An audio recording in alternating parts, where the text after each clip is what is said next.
ये question number 14 था कि ये एक इक्वेशन दी गई है और इस इक्वेशन को शो करना था कि क्या ये पेयर ऑफ लाइंस को रिप्रेजेंट कर रही है कि नहीं कर रही। मैं सवाल जो है इसका मुकम्मल से पढ़ता हूँ कि सवाल क्या है। सवाल है show that this equation represents a pair of straight lines. जी पहला हिस्सा तो ये है। दूसरा हिस्सा ये है कि also prove that the this together with the coordinate axis, यानी कि ये दो लाइंस जो है कोऑर्डिनेट एक्सिस के साथ मिलके फॉर्म ए रेक्टेंगल, एक रेक्टेंगल बनाती हैं। And find the area enclose by the rectangle, और फिर इस रेक्टेंगल का एरिया भी मालूम करना है क्या होगा। तो वही तरीकाकार है कि इक्वेशन को इस जनरल इक्वेशन के साथ कंपेयर किया। A X square plus 2hxy plus B Y square plus 2gx plus 2fy plus c equals to 0 के साथ। तो ये वैल्यूज आ गई। अब इक्वेशन 1 रिप्रेजेंट करेगी पेयर ऑफ लाइंस को अगर इस डिटर्मिनेंट की वैल्यू 0 के इक्वल हो।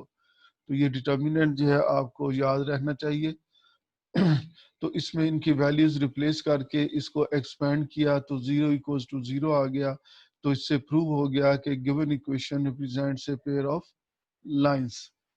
अब इससे पेयर ऑफ लाइंस हासिल करने के लिए इसके फैक्टर बना लिए। फैक्टर बनाने के लिए इसमें से 2x और इसमें से +1 कॉमन लिखा।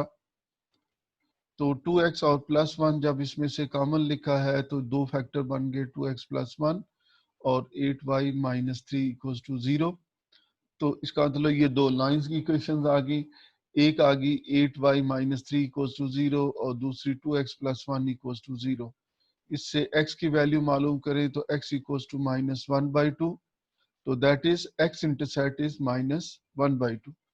चूंकि x equals to d constant जो है ये equation of the line parallel to the y axis जो है रिप्रेजेंट करती है और इसका इंटरसेप्ट जो है x इंटरसेप्ट -1/2। तो इसका मतलब ये है कि ये लाइन जो है पैरेलल टू y एक्सिस है और इस पॉइंट में से पास कर रही है।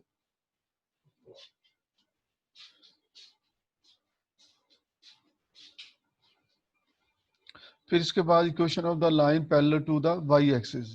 वाई एक्सिस सॉरी, ये जो लाइन दी गई थी ये equation of the line parallel to the Y axis दी थी, x इक्वल्स टू -1/2। अब इसको कंसिडर करेंगे y इक्वल्स टू 3/8। तो इससे y इंटरसेप्ट 3/8 आ गया। तो इसका मतलब ये लाइन जो है इस पॉइंट में से पास कर रही है। लेकिन ऐसी जो लाइन है ये parallel to the x axis होती है। तो ये line parallel to the x axis है और ये लाइन जो है parallel to the y axis है और ये इन पॉइंट में से पास कर रही है। तो अगर मैं इसकी जो है फिगर आपको शो करूं तो ये फिगर है। ये तो दो एक्सिस की जो है लाइंस हैं और एक ये लाइन है parallel to the y axis और ये लाइन है parallel to the x axis.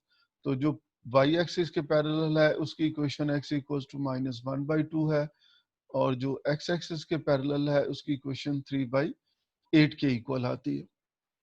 तो ये चारों मिलके जो है अब एक रेक्टेंगल बना रही हैं। अब हमने शो करना है कि ये चारों लाइंस रेक्टेंगल बनाती हैं। तो चार लाइन तो ये बन गई, इससे ये कोऑर्डिनेटर तो हो गई।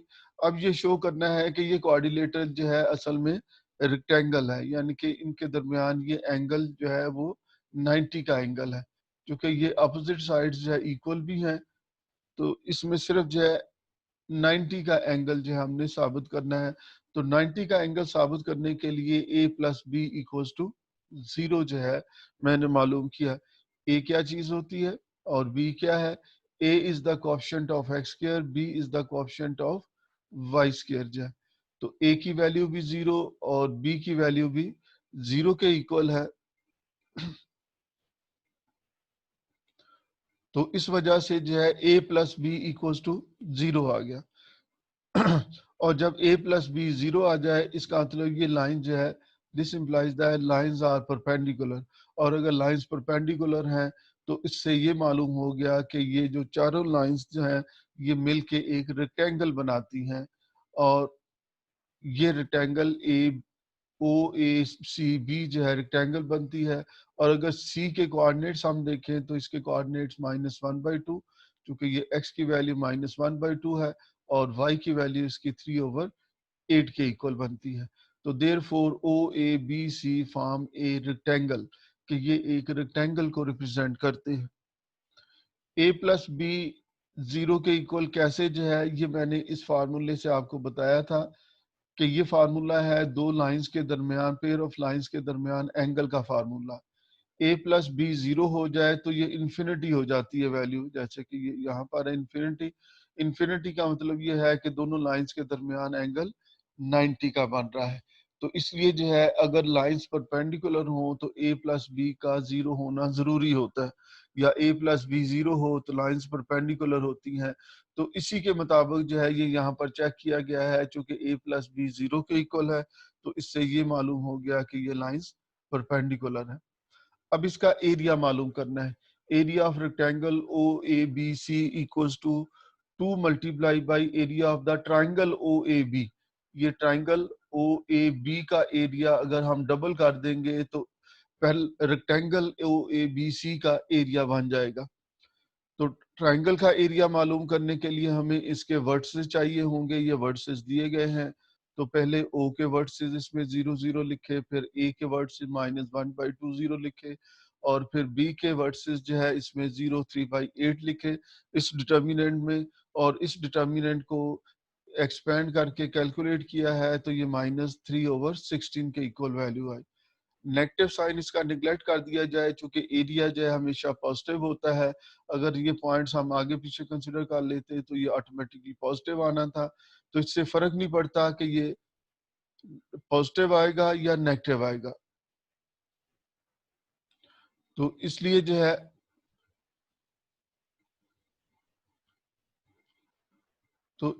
है इसके नेगेटिव साइन निगलेक्ट करके इसका एरिया जो है मालूम कर लिया। 3/16 स्क्वायर यूनिट जो है इसका एरिया आ गया।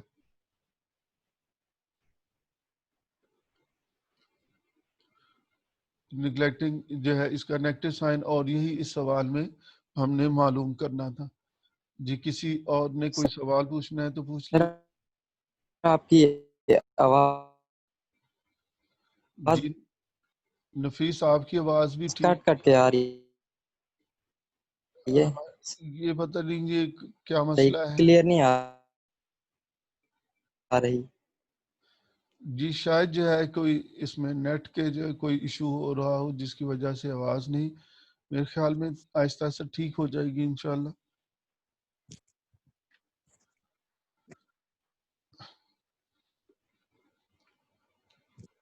जी अस्सलाम वालेकुम सर। सर वालेकुम। आवाज़ आ रही है मेरी? जी जी आवाज आ रही है।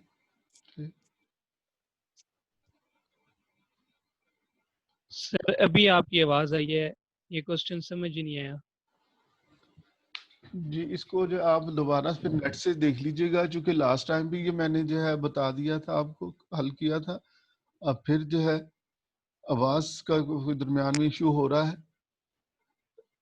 जल्दी से इसको मैं चले बता देता हूँ। ये सवाल था कि ये लाइन जो है शो करना है कि पेयर ऑफ लाइंस को रिप्रेजेंट करती है इक्वेशन, और फिर इसके बाद जो है ये शो करना है कि ये पेयर ऑफ लाइन जो है कोऑर्डिनेट एक्सिस के साथ मिलके रेक्टेंगल बनाते हैं।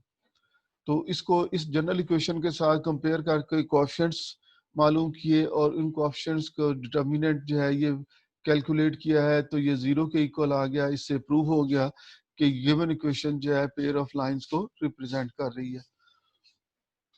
और पेयर ऑफ लाइंस मालूम करने के लिए इसके फैक्टर बना लिए। फैक्टर बनाने के लिए इसमें से 2x,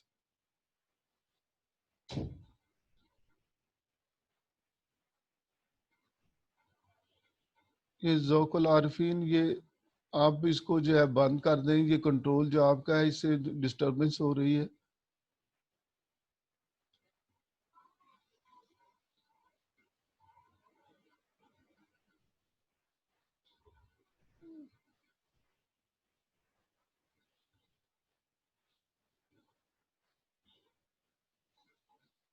जोकल आरफीन,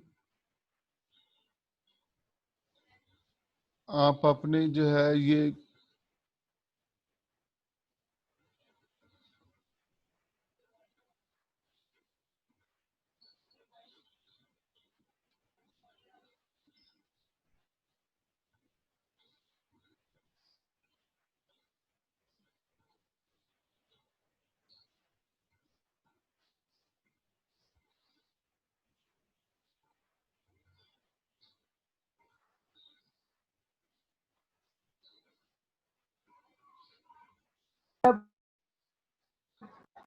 मेरी आवाज आ रही है आपको?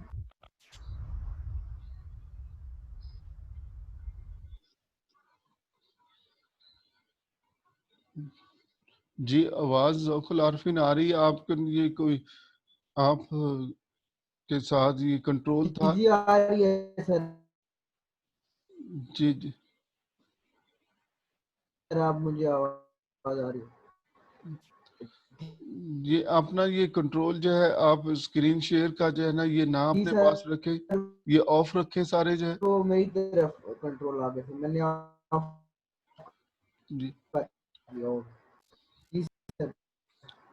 तो पेयर ऑफ लाइंस जो है इससे ये हासिल हो गई, ये दो लाइंस इसके फैक्टर जब बनाए तो ये y इक्वल्स टू d जो है ये equation of the line parallel to the x axis होती है और x equals to d equation of the line parallel to the y axis होती है। तो ये x इंटरसेप्ट से पता चला कि ये लाइन इस पॉइंट में से पास करेगी और इसके y इंटरसेप्ट से पता चला कि ये लाइन जो है 0 3/8 पॉइंट में से पास कर रही है। ये equation of the line parallel to the y axis है, ये equation of the line parallel to the x axis है। और फिर चेक किया है कि a प्लस बी 0 के इक्वल, a प्लस बी 0 ये शो करता है कि जो पेयर ऑफ लाइंस हैं क्या ये परपेंडिकुलर हैं कि नहीं। तो a प्लस बी जो है ये कोऑफिशिएंट्स कंपेयर किए हुए थे 0 के इक्वल, तो इसका मतलब ये है कि ये लाइंस परपेंडिकुलर हैं। अगर ये लाइंस परपेंडिकुलर हैं तो इसलिए ये चारों पॉइंट मिलके जो है एक रेक्टेंगल बनाएंगे। चूंकि बाकी दो जो है कोऑर्डिनेट एक्सिस हैं वो तो परपेंडिकुलर होते ही हैं, तो ये लाइंस भी परपेंडिकुलर हैं। तो इससे साबित हो गया कि ये चारों लाइंस जो हैं ये रेक्टेंगल बनाती हैं। और ये जो चौथा पॉइंट है जिसमें से ये पास कर रही है तो उसके कोऑर्डिनेट्स -1/2 और 3/8 के इक्वल होंगे। अब जो है इसका एरिया मालूम करना था रेक्टेंगल का, तो area of the rectangle O A C B जो है ये this is equal to 2 multiply by area of the triangle O A B. ये जो ट्राइंगल ओ ए बी है इसका एरिया जो है अगर हम डबल कर देंगे तो इससे एरिया ऑफ द रेक्टेंगल जो है हासिल हो जाएगा। और एरिया ऑफ द ट्राइंगल हमें मालूम है कि ये डिटर्मिनेंट की मदद से, ये फार्मूला है डिटर्मिनेंट का जिसमें पहले एक पॉइंट के कोऑर्डिनेट्स लिखते हैं, फिर दूसरे पॉइंट के कोऑर्डिनेट्स और फिर इसके बाद इसमें तीसरे पॉइंट के कोऑर्डिनेट्स लिखे जाते हैं और इसको जो है फिर सिंप्लीफाई किया जाएगा तो ये -3/16 के इक्वल आ गया। और नेगेटिव साइन निगलेक्ट कर दिया चूंकि एरिया नेगेटिव नहीं होता, तो इसलिए जो है इसका रिक्वायर्ड एरिया जो है 3/16 स्क्वायर यूनिट्स के इक्वल आया। अब इसके बाद जो है जी अभी किसी ने कोई सवाल पूछना है तो पूछ लें।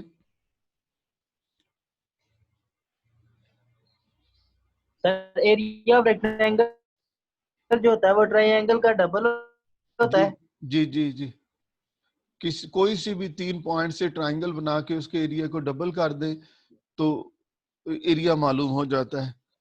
ये चूंकि ओ ए बी सी जो है ये हमें आसानी से मालूम थे, ओ ए बी ओके सर। है तो इसलिए इसको यूज कर लिया।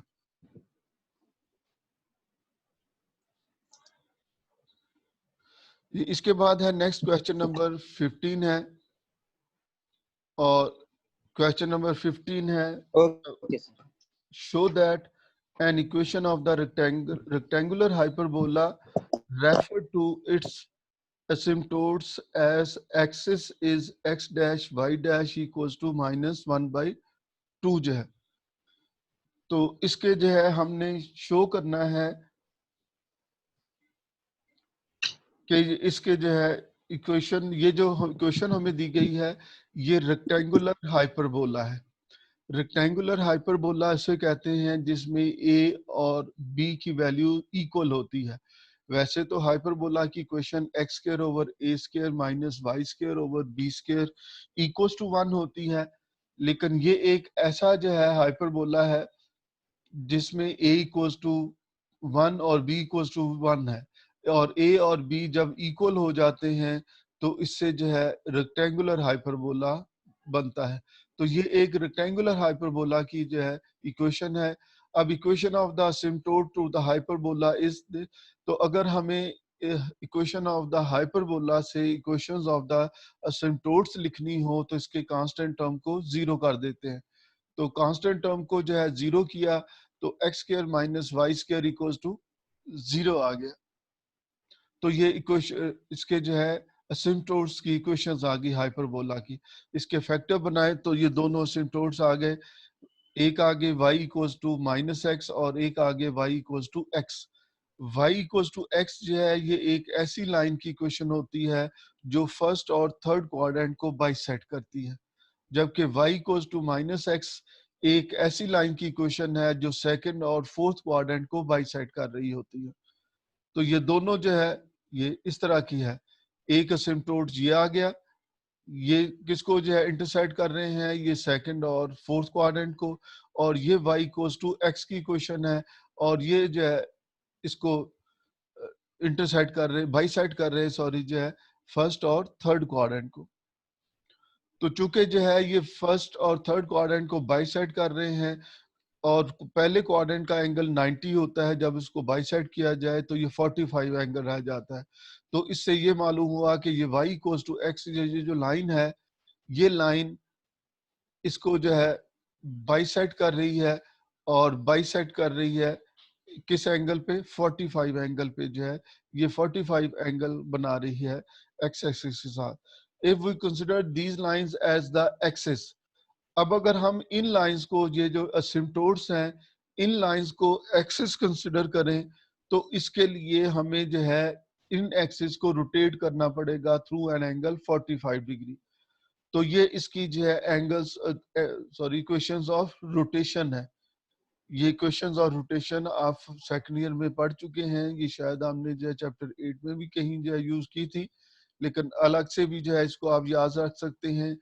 x equals to x dash cos theta minus Y dash sine theta and y equals to x dash sine theta plus y dash cos theta.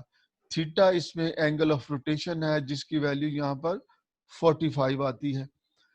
x और y जो है coordinates of the point with respect to the original axis हैं, जबकि x dash y dash are the coordinates with respect to the rotated axis. अगर axis को rotate कर देंगे तो तब पॉइंट के coordinates x dash y dash से रिप्रेजेंट किए जाएंगे, और अगर हम ओरिजिनल x और y एक्सिस कंसीडर कर रहे हो तो फिर जो है पॉइंट के कोऑर्डिनेट्स सिंपल x और y से रिप्रेजेंट किए जाएंगे। तो अब इसमें थीटा की वैल्यू 45, इसमें थीटा की वैल्यू जो है 45 रिप्लेस कर दी, cos 45 1 by square root 2, sine 45 भी 1 बाई स्क्वायर रूट 2, ऐसा ही इसमें भी किया और इसका एलसीएम लिया तो x equals to x dash minus Y dash over under root 2 आ गई, y equals to y dash x dash plus y dash over square root 2 आ गई। अब ये वैल्यूज जो है गिवन इक्वेशन में हमने रिप्लेस कर दी, ये इक्वेशन दी गई थी, ये हम इसमें जो है रिप्लेस कर दी, तो ये सिंपलीफाई किया, इसका स्क्वायर ओपन किया और स्क्वायर ओपन कर दिया तो x dash dash dash is equals to minus 1/2 आ गई। तो ये भी याद रखें कि ये भी रेक्टेंगुलर हाइपरबोला की इक्वेशन होती है। तो ये रेक्टेंगुलर हाइपरबोला की इक्वेशन आ गई और यही इसमें हमने जो है शो करना था कि इसकी इक्वेशन इसके इक्वल होगी। सवाल में आप देख सकते हैं कि x dash y dash equals to minus 1/2 हमने जो है शो करना था। सवाल इस फिगर से देखें, ये जो x dash minus Y dash equals to 1 equation दी गई है, ये इस एक्सिस ओरिजिनल एक्सिस के लिहाज से दी गई है। और फिर इसके बाद जो है कहा गया है कि अगर इसके असिम्प्टोट्स इसके एक्सिस बन जाए, ये इसका जो है मेजर एक्सिस बन जाए और या ट्रांसफर एक्सिस बन जाए और ये इसका कॉन्जुगेट एक्सिस बन जाए हाइपरबोला का, तो फिर उसकी इक्वेशन बताएं क्या होगी। तो इसकी जो है फिर ऐसी इक्वेशन मालूम करने के लिए हमें इसके एक्सिस को थ्रू एन एंगल 45 डिग्री जो है रोटेट करना था। और 45 डिग्री क्यों रोटेट करना था, क्योंकि ये जो सिम्प्टोट्स हासिल हुए हैं ये फर्स्ट और थर्ड क्वाड्रेंट को बाइसेक्ट कर रहे हैं, तो इससे ये मालूम हुआ कि ये एंगल 45 का एंगल बनाएंगे। तो इसलिए जो है ये 45 एंगल की वैल्यू इन फार्मूलों में जो है ये इक्वेशंस और ट्रांसफॉर्मेशन जो है इसमें रिप्लेस की हैं, तो इससे जो है ये इक्वेशन बन गई और इनकी वैल्यूज वापस उस जो है गिवन इक्वेशन में रिप्लेस कर दी, तो इससे जो है ये रोटेटेड इक्वेशन हमें हासिल होगी इक्वेशन ऑफ द हाइपरबोला, जो है रेक्टेंगुलर हाइपरबोला हमें हासिल होगी। तो अगर किसी ने कोई सवाल पूछना है तो अपना माइक ऑन करके जो है इसका सवाल पूछ सकता है।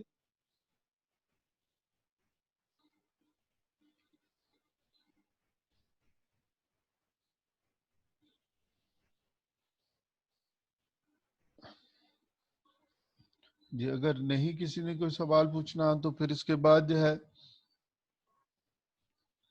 सर ये जी जी जी सर ये इसमें जो line y is equal to x है, जो पहले और तीसरे क्वाड्रेंट को बाइसेक्ट कर रही है, जी ये जी जब हम इसे सेकंड और फोर्थ क्वाड्रेंट उसके नए फिर बन जाएंगे। नहीं वो होता असल में ये है कि ये जो एंगल ऑफ रोटेशन होता है ना, ये सिर्फ इसकी वैल्यू 0 से लेकर 90 तक होती है। तो इस लिहाज से सिर्फ हम इसको ही ट्रांसफर एक्सिस कंसिडर कर सकते हैं। तो अगर ये ट्रांसफर एक्सिस होगा तो ये लाजमी तौर पे जो है ये कॉन्जुगेट एक्सिस होगा। एलिप्स में हम इसको मेजर एक्सिस और इसको माइनर एक्सिस कहते हैं, जबकि हाइपरबोला के लिए इसको ट्रांसफर एक्सिस और इसको कॉन्जुगेट एक्सिस कहते हैं। तो चूंकि इसकी जो है वैल्यू सिर्फ 90 तक हो सकती है, इसलिए हम सिर्फ इसको ही जो है एक्स ट्रांसफर एक्सिस के तौर पे कंसिडर करेंगे और सिर्फ इसकी एक ही केस कंसिडर करना है, दूसरा नहीं इसमें कंसिडर करना। ठीक है सर। ठीक है जी। अब इसके बाद जो है हम नेक्स्ट जो है क्वेश्चन इसका जो है क्वेश्चन नंबर 16 है। अब इसके बाद जो बाकी सवाल हैं ये बड़े लेंथी सवाल हैं क्वेश्चन नंबर, और इनके आने का इम्कान अब निस्बतन कम है, लेकिन फिर भी जो है मैं इसका क्वेश्चन नंबर 16 तो जरूर आपको जो है इसका बता देता हूँ। बाकी जो है फिर आप इसको जो है खुद देखिए, अगर इंटरेस्टेड हो तो फिर मुझे बताइएगा, मैं वो भी आपको समझा दूंगा उनसे मुतल्लिक जो है। उसके नोट्स अलबत्ता इसमें जो है हैं दिए गए जो है। तो ये क्वेश्चन नंबर 16 ये है कि एनालाइज, इसको एनालाइज किया जाए।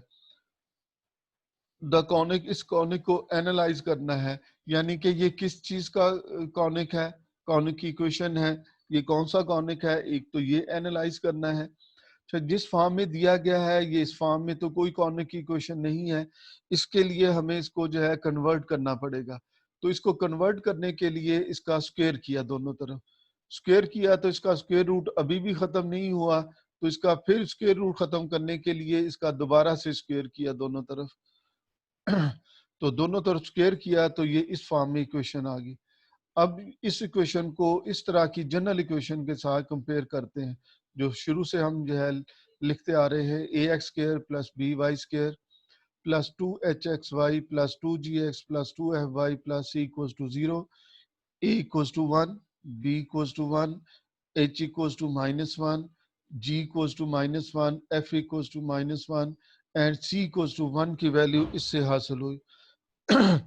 तो हमें सिर्फ जो है ए बी एच की वैल्यू चाहिए थी, अब इसमें रिप्लेस कर दी, एच के माइनस ए बी में इसकी वैल्यू रिप्लेस कर दी, तो ये 0 के इक्वल आई। ये चेक करने के लिए होती है वैल्यू एच के माइनस ए बी कि ये कौन सा कॉनिक है। अगर इसकी वैल्यू 0 आ जाए तो ये कॉनिक पैराबोला होगा, अगर इसकी वैल्यू लेस देन 1 आए तो ये कॉनिक एलिप्स होगा, और अगर इसकी वैल्यू ग्रेटर देन 1 आए तो फिर ये कॉनिक जो है हाइपरबोला होता है। अब चूंकि इसकी वैल्यू 0 के इक्वल आई, इसका मतलब ये जो गिवन इक्वेशन है ये एक पैराबोला की इक्वेशन है। तो अब हमें इसको जो है पैराबोला की फॉर्म में कन्वर्ट करने के लिए इसका एंगल ऑफ रोटेशन मालूम करना है। फॉर एंग जी जी मेरे ख्याल में नेट जो है डिस्कनेक्ट हो गया था।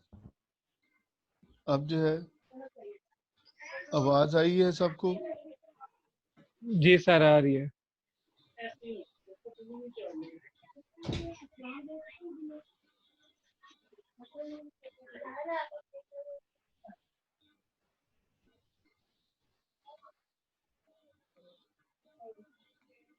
जी ये दोबारा से जो है ये डिस्कनेक्ट हो गया था, ये बता जी ये सवाल था क्वेश्चन नंबर 16 था, इसको स्क्वायर किया और अभी स्क्वायर रूट खत्म नहीं हुआ तो फिर दोबारा से इसका स्क्वायर किया और दोबारा से स्क्वायर करने से ये क्वेश्चन बन गई और इसको इसके साथ कंपेयर करके एच के माइनस ए बी की वैल्यू कैलकुलेट की तो इससे पता चला कि ये पैराबोला की इक्वेशन है, रोटेटेड इक्वेशन है पैराबोला की। अब इसको जो है स्टैंडर्ड इक्वेशन में कन्वर्ट करने के लिए इसके एंगल को रोटेट करना पड़ेगा, इसके एक्सेस को रोटेट करना पड़ेगा। तो एक्सेस को एंगल ऑफ रोटेशन मालूम करने का ये फार्मूला है tan 2 theta equals to 2h over a minus b. तो इसमें जो है h की वैल्यू जो हमने पहले मालूम की हुई है वो इसमें रिप्लेस कर दी और इसको जो है सिंप्लीफाई किया तो ये इन्फिनिटी के इक्वल आ गई वैल्यू। tan की वैल्यू इन्फिनिटी का मतलब ये है कि 2 थीटा इक्वल्स टू 90 डिग्री और थीटा इक्वल टू 2 थीटा 90 है तो थीटा की वैल्यू 45 डिग्री के इक्वल आई। तो एंगल ऑफ रोटेशन जो है इसमें 45 डिग्री आ गया। अब इसकी इक्वेशंस और रोटेशन मालूम करने के लिए इसमें थीटा की वैल्यू 45 रिप्लेस करेंगे। x equals to x dash cos theta minus y dash sin theta, ये इक्वेशंस ऑफ रोटेशन आपको मालूम होनी चाहिए जो है कि ये equation of rotation for transformation जो है कैसे किसके इक्वल होती है। इनकी वैल्यूज इसमें रिप्लेस कर दी तो ये x और ये y की वैल्यू आ गई। अब ये x और y की वैल्यू जो है गिवन इक्वेशन में रिप्लेस कर दी। ये सिंप्लीफाइड जो इक्वेशन 1 थी इसमें x और y की जगह ये वैल्यूज इसमें रिप्लेस कर दी। इसका भी स्क्वायर ओपन किया, इसका भी स्क्वायर ओपन किया, इसको मल्टीप्लाई किया और इन तमाम को आपस में सिंप्लीफाई कर लिया और सिंप्लीफाई करने पर ये इक्वेशन इसकी हासिल हो गई। y dash equals to 2 square root into x dash minus 1 over 2 square root x जो है इसकी जगह कैपिटल Y लिख दिया और इसकी जगह कैपिटल X लिख दिया। तो अब जो है ये standard equation of the parabola, parabola की स्टैंडर्ड इक्वेशन की फॉर्म में आ गई।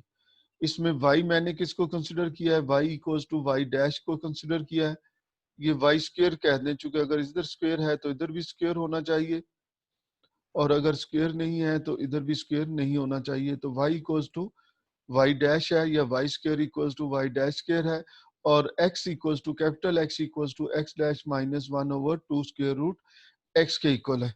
अब हमने इस इक्वेशन को एनालाइज करना है, चूंकि हम एनालाइज तो स्टैंडर्ड इक्वेशन को कर सकते हैं तो standard equation, this is an equation of the parabola. अब इसको इस ऐसी standard equation y square equals to 4ax के साथ कंपेयर करेंगे तो 4a equals to under root 2। 4a जो है ये length of the latest rectum होती है तो इससे ये मालूम हुआ कि length of the latest rectum equals to square root 2a के इक्वल है। और अब इससे a की वैल्यू मालूम करने के लिए 4 से डिवाइड कर दिया तो स्क्वायर रूट 2 डिवाइडेड बाई 4। अगर इसको सिंप्लीफाई करना चाहते हैं तो स्क्वायर रूट 2 से मल्टीप्लाई डिवाइड करके सिंप्लीफाई भी कर सकते हैं। अदरवाइज जो है इसको यही a की फॉर्म में ही कंसिडर कर लिया जाए कि ये a फिलहाल इस फॉर्म में है।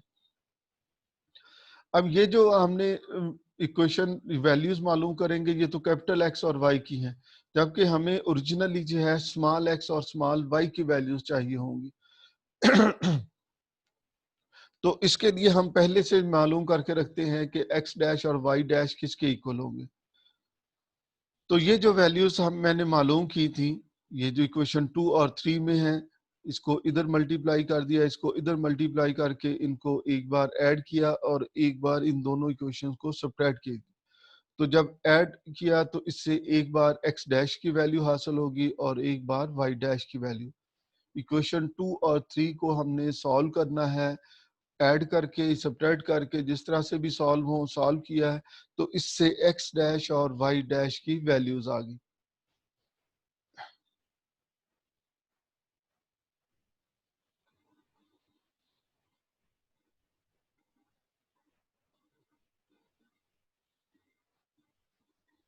ये दोबारा से इस पे यहाँ पर लिखा हुआ है तो इसको जो है ये इस तरह से कैलकुलेट किया। तो अब इसका जो है ये जो पैराबोला है ये आपको मालूम है y square equals to 4ax, positive x show कर रहा है कि ये पॉजिटिव x एक्सिस की तरफ वाला पैराबोला है, यानी कि ये ओपन टू द राइट वाला पैराबोला है। तो इसके जो है एक्सिस जो है एक्स एक्सिस होता है, इस पैराबोला का एक्सिस एक्स एक्सिस होता है और उसकी इक्वेशन y इक्वल्स टू 0 होती है। इसके अब हम चूंकि एनालाइज करना है इस पैराबोला को, इसकी तमाम वैल्यूज मालूम करनी है, इसका एक्सिस क्या होगा, इसका फोकस क्या होगा, और इसी तरह से डायरेक्ट्रिक्स और वर्टेक्स वगैरह ये वैल्यूज मालूम करनी है। तो इसका एक्सिस जो है, चूंकि एक्स एक्सिस है और एक्स एक्सिस की इक्वेशन y इक्वल्स टू 0, चूंकि ये इक्वेशन जो गिवन थी, ये हमने जो अभी डिस्कस कर रहे हैं वो कैपिटल एक्स और वाई में थी, तो कैपिटल वाई को 0 लिखा। अब कैपिटल वाई हमने रिप्लेस किया था इसकी वैल्यू वाई डैश के इक्वल, ये कैपिटल वाई की वैल्यू जो है हमने वाई डैश के इक्वल जो है रिप्लेस की थी, तो इसकी जगह वाई डैश लिख दिया। और वाई डैश हमने कैलकुलेट किया है अभी जो है कि वाई डैश की वैल्यू इसके इक्वल है, ये वैल्यू जो है -√2/2 इंटू एक्स माइनस वाई के इक्वल। तो यहाँ पर वाई डैश की वैल्यू रिप्लेस कर दी और इसको सिंप्लीफाई किया है, तो x माइनस वाई और y इक्वल्स टू x। तो ये line bisecting first and third quadrant, यानी कि अब इसका जो रोटेटेड पैराबोला होगा उसका नया एक्सिस जो है वो y इक्वल्स टू x, यानी कि लाइन बाइसेक्टिंग फर्स्ट एंड, ये वाली लाइन जो है ये इसका जो है अब इस पैराबोला का। वैसे तो ये पैराबोला इस तरह का था, ये वाला पैराबोला था स्टैंडर्ड इक्वेशन के लिहाज से। अब चूंकि इसको रोटेट किया गया है, तो रोटेट करने के बाद अब इसका जो है एक्सिस जो है ये एक्स लाइन बन गई, और ये लाइन कौन सी है, y इक्वल्स टू x, ये लाइन है बाइसेक्टिंग फर्स्ट और थर्ड क्वाड्रेंट। फिर इसके बाद वर्टेक्स, स्टैंडर्ड फॉर्म में y square equals to 4x में वर्टेक्स 0 0 होता है, यानी कि capital x equals to 0, capital y 0, और कैपिटल x की value x dash minus 1/2 square root 2 ये हमने कंसिडर की थी, ये यहाँ पर जो है ये कैपिटल x और कैपिटल y की वैल्यू, तो ये वैल्यूज जो है इसमें रिप्लेस कर दी। कैपिटल y की वैल्यू जो है ये 0 के इक्वल, कैपिटल y डैश के इक्वल, और y डैश इक्वल्स टू 0, और y डैश की ये वैल्यू रिप्लेस कर दी तो y इक्वल्स टू x आ गया। और इसमें जो है x डैश की वैल्यू रिप्लेस कर दी, और x डैश की वैल्यू रिप्लेस करने के बाद इसको सिंप्लीफाई किया, तो इससे जो है ये क्वेश्चन बन गई x plus y equals to 1/2। अब इस इक्वेशन और इस इक्वेशन इन दोनों को मिला के सॉल्व करेंगे, तो इन दोनों को जब सॉल्व किया तो x की वैल्यू 1/4 और y की वैल्यू भी 1/4 आ गई। तो इससे मालूम हो गया इस जो रोटेटेड पैराबोला है इसका वर्टेक्स 1/4 पे लाई करेगा। इसके बाद जो है इसका फोकस मालूम किया है, तो फोकस जो है a0 होता है, ये जो standard y square equals to 4ax वाला पैराबोला है इसका फोकस a इक्वल्स टू 0, यानी कि capital x equals to a, capital y equals to 0, capital y 0 का मतलब है y डैश इक्वल्स टू 0, और y डैश की वैल्यू जो है हमें मालूम है कि वो इसके इक्वल है, तो y डैश की वैल्यू इसमें जो है रिप्लेस कर दी।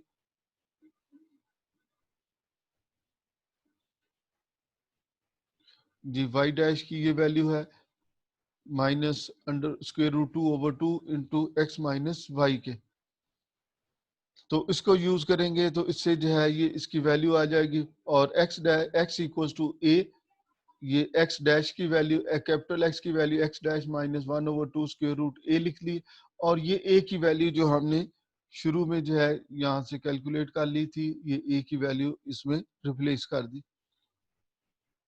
और अब इसको जो है सिंप्लीफाई किया है तो x प्लस वाई इसके इक्वल आ गई इक्वेशन, और x plus y equals to 1 आ गई सिंप्लीफाई करने पर जो है, और y डैश जो है इससे इक्वल टू 0 लिखा, ये यहाँ पर मिसिंग है, तो y डैश 0 जब लिखेंगे तो ये चीज हासिल होगी, ये y डैश 0 लिखा तो y equals to x equation हासिल हो जाएगी।